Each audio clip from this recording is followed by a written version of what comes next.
Nous avons également parlé des nominations de sergents. Gros sujet, parce qu'en réalité, les gens qui sont titulaires de l'examen professionnel se sentent lésés. Donc, ce qui nous a été dit, c'est que pour l'année 2020, tous les titulaires du concours qu'ils l'aient eu en 2018 ou 2019 seront nommés.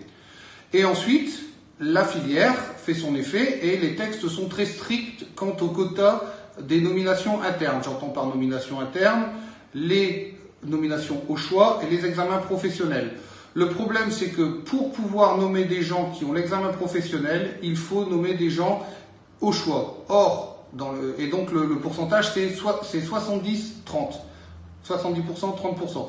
Donc pour nommer 7 gars à l'examen professionnel, il faut pouvoir en nommer 3 au choix. Et c'est là que ça bloque, puisqu'en fait dans le département, il n'y en a que 3 qui peuvent être nommés au choix.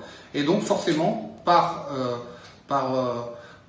pourcentage, tout simplement, il y en a 7 et 3. Et on ne peut pas en mettre un 8e, puisqu'en fait c'est 30 et 70%.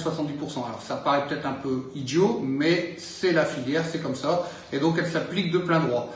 Voilà, en ce qui concerne les nominations de sergents, on en est là. Voilà. Et on ne pourra pas malheureusement faire mieux, puisqu'en fait la loi ne nous le permet pas.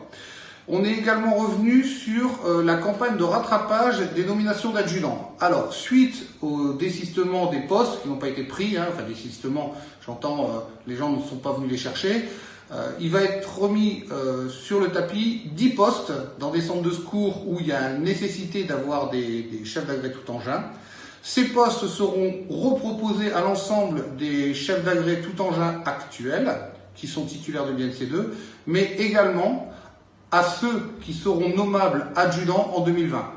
C'est-à-dire que là, donc ils ne seront pas nommés adjudants, mais en tout cas ils muteront et ils auront la priorité pour être nommés adjudants après ces gens-là, si jamais ils prennent les postes.